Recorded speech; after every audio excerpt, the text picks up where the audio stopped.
A história a seguir ocorreu há 9 anos, no verão de 2005. Eu moro na Geórgia e estudei na Universidade da Geórgia. Minha namorada, agora esposa, morava em Atlanta, a cerca de 65 quilômetros de carro de Athens, Geórgia. A rodovia que leva de Atlanta a Athens é uma rodovia de 2 pistas chamada 316. Essa informação é importante para a história. Era um domingo à noite, eu havia passado o fim de semana em Atlanta e estava voltando para Athens. No verão, havia poucos carros na estrada no domingo à noite, pois muitos estudantes voltam para casa para passar o verão. Eu estava dirigindo um BMW SUV preto e estava apenas passeando, ouvindo algumas músicas. Eu literalmente não tinha visto nenhum carro por quilômetros quando me aproximei de um dos semáforos da 316. O sinal estava vermelho e parei ao lado de um Mustang antigo. Parecia um modelo de 5 litros dos anos 80 e era preto com uma capota de pano. As janelas do Mustang eram escurecidas. Eu realmente não dei a mínima para o carro. Apenas fiquei sentado e esperei o semáforo ficar verde.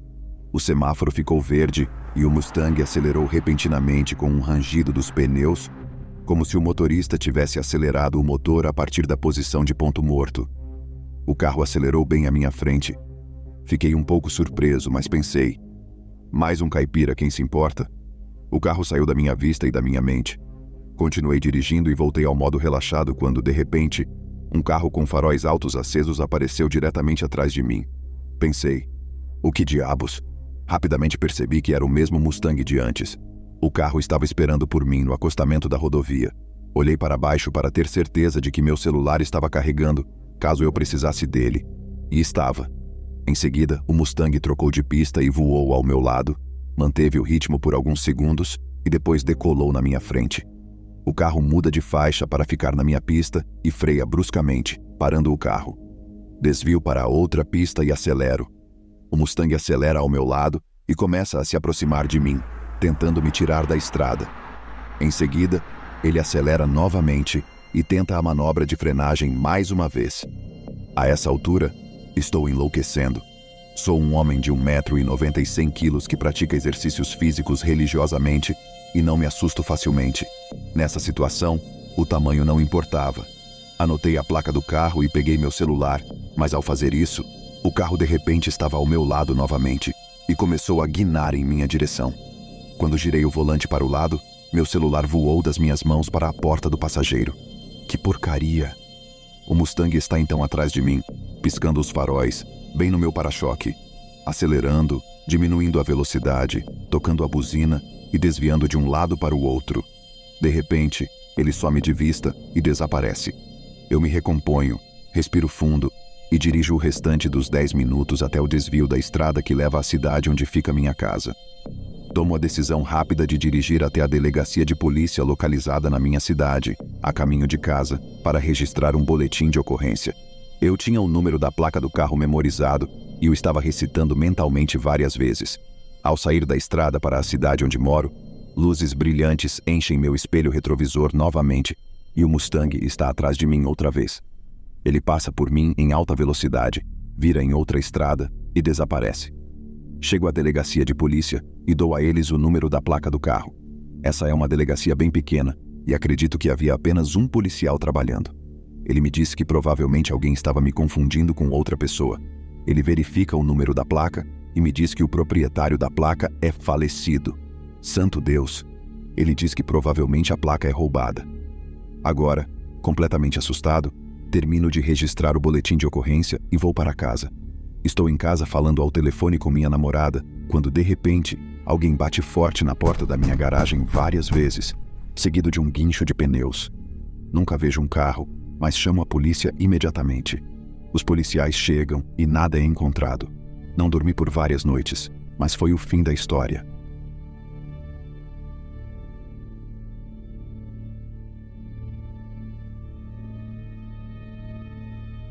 Na época, eu morava em Starkville, Mississippi, em uma noite de semana. Eu tinha uma reunião de negócios em uma manhã de sexta-feira em Baton Rouge, na qual eu tinha que estar presente. Eu tinha acabado de comprar um caminhão Ford modelo 2013, novo e excelente para serviços pesados. Minha profissão é vender ferramentas e minha caminhonete estava muito bem equipada. Tenho compartimentos para ferramentas em todo o lugar Parece uma caminhonete de um homem trabalhador quando você a vê. Essa reunião de negócios era algo importante, mas não muito importante. Era apenas para encontrar um determinado cliente e fechar um acordo de distribuição. Portanto, não é preciso dizer que eu estava comemorando na noite anterior. Decidi que ficaria fora a noite toda e depois voltaria para minha casa. Tiraria um cochilo, tomaria um banho e seguiria para Baton Rouge. Normalmente eu dirijo por 4 horas. Assim, a noite terminou na cidade universitária de Starkville. Tudo fecha aqui meia-noite em uma noite de semana. Voltei para minha casa e imediatamente caí no sofá. Programo um alarme de 2 horas e tiro meu cochilo de 2 horas. Acordo, faço meus afazeres e me preparo. Sempre tenho uma lista de verificação para viagens com mais de 1 hora de duração, devido a experiências anteriores de crises decorrentes do meu trabalho. Uma delas é minha arma. No Mississippi, uma arma pode ser carregada em seu veículo o tempo todo, pois seu veículo é considerado propriedade como sua casa. De qualquer forma, a lista foi verificada e tudo está pronto. Tomo um café antes de sair da cidade e vou para a estrada. Depois de um tempo na Highway 25 Sul, não me lembro exatamente quanto tempo, foi entre 3 e 4 horas da manhã. Lembro-me de que era uma área muito morta, sem nada ao meu redor. Eu ainda não tinha visto um único carro na rodovia, o que é muito típico da região em uma noite de semana. Vi luzes de emergência piscando à frente, uma van quebrada com um homem embaixo dela.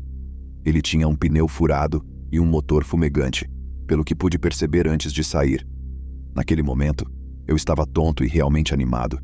Eu tinha acabado de colocar uma máquina monstruosa de pneu a ar na caçamba da minha caminhonete. Não via a hora de usar meu equipamento para ajudar esse cara. Gosto de ajudar as pessoas o máximo que posso, quando posso. Antes de sair, certifiquei-me de tirar minha arma do banco de trás, verificar se estava funcionando e pronta para uso. Então, ao sair, coloquei-a na parte de trás da minha camisa e na parte de trás da minha calça, com firmeza. Saí do carro e me aproximei dele, de modo que ele pudesse me ouvir. Perguntei-lhe o de sempre. Qual parece ser o problema, senhor? Ele saiu debaixo do veículo com a remoção de um suporte de roda e um cano longo. Achei isso um pouco estranho. Então me distanciei um pouco quando ele saiu debaixo do veículo. Ele era mexicano e seu inglês era muito ruim. Ele disse, quebrou, e apontou para baixo do veículo para que eu entrasse e desse uma olhada. Balancei a cabeça negativamente e, em seguida, levantei a mão e disse a ele, apontando para fora. Eu ia dar a volta no veículo e inspecioná-lo para ver se havia algum outro dano que eu não tivesse visto. Eu estava prestes a dizer a ele que o problema não parecia estar embaixo do veículo, mas eu estava tentando fazer isso em um ritmo de urgência. O homem apenas acenou com a cabeça depois que expliquei o que estava prestes a fazer. Durante todo o tempo, eu estava olhando para o veículo, não para dentro dele. Eu estava procurando por mais sinais de danos. Quando cheguei ao capô dianteiro do carro, as luzes ficaram muito fortes. Havia mais alguém dentro do veículo. A princípio, fiquei meio cego e gritei, "Ei, o que você está fazendo, cara?" Mas vi que o cara que acenou com a cabeça ainda estava no final do veículo, gritando com os outros à distância. Depois que me afastei alguns metros, pude ver cerca de 10 pessoas vindo atrás de mim do lado de fora da rodovia. Todas elas tinham algum tipo de arma. Lembro-me de ter visto alguns bastões e correntes. A pessoa que acendeu as luzes tinha saído e o cara lhe deu o cano. Senti meu coração parar por um momento. Foi uma sensação assustadora e surreal. Então, o pânico e o medo instantâneos que senti se transformaram em raiva e adrenalina. Como aquele interruptor que é ligado, alguns de vocês devem saber quando estão prestes a morrer e não querem. O tempo em que senti tudo isso pareceu uma eternidade, mas foram apenas breves 30 ou 40 segundos. Então, peguei minha Glock atrás de mim e disparei 2 tiros de advertência para o alto. Todos eles imediatamente começaram a correr de volta para o lugar de onde vieram. As 2 pessoas que estavam mais próximas de mim também estavam fugindo. Enquanto eu me dirigia à minha caminhonete lenta e firmemente, com as 2 mãos na arma em posição defensiva. Cheguei à minha caminhonete e saí de lá tão rápido quanto você imagina. Depois disso, fiquei tremendo por alguns minutos e aprendi minha lição.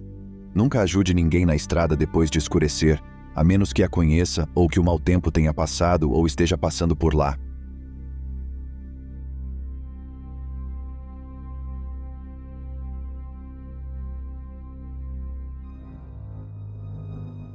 Esta história se passa em abril do ano passado.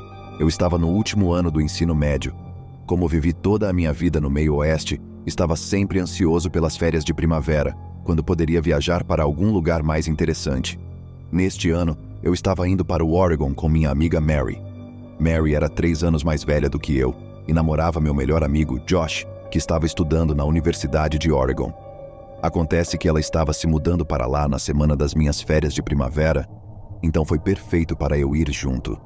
Partimos em nossa jornada na sexta-feira à noite, às 10h30 da noite.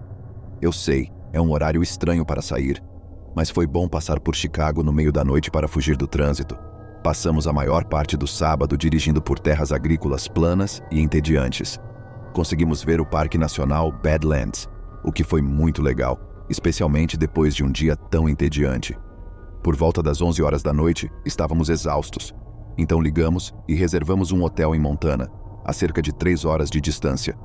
Estávamos começando a entrar na seção dessa parte do país, que era praticamente só um monte de reservas de nativos americanos, quando viramos em uma estrada longa e batida. Só havia mais um carro nessa estrada, e era um grande caminhão branco que estava atrás de nós há algum tempo. Dirigimos nessa estrada por alguns quilômetros, até que esse carro começou a nos perseguir. Diminuímos a velocidade e o deixamos passar, e ele acelerou. Novamente, como estávamos exaustos, vimos nisso uma oportunidade de chegar mais rápido ao nosso hotel. Imaginamos que se tratava de um morador local que sabia que podia acelerar sem problemas. Então, aceleramos pela estrada apenas alguns quilômetros a menos do que ele para encurtar a viagem. Paramos e ele virou à esquerda, o que por acaso também estávamos fazendo.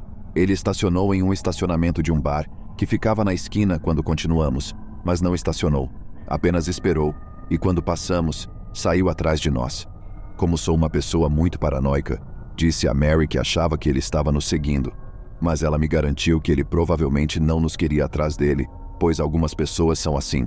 Concordei e continuamos. Eu ainda estava nervosa, mas o vi sair da estrada e minha mente ficou tranquila. Passada cerca de meia hora, Mary estava começando a mostrar sinais óbvios de exaustão em seu comportamento, então me ofereci para dirigir o resto do caminho. Ela disse que tudo bem e que pararia na próxima oportunidade.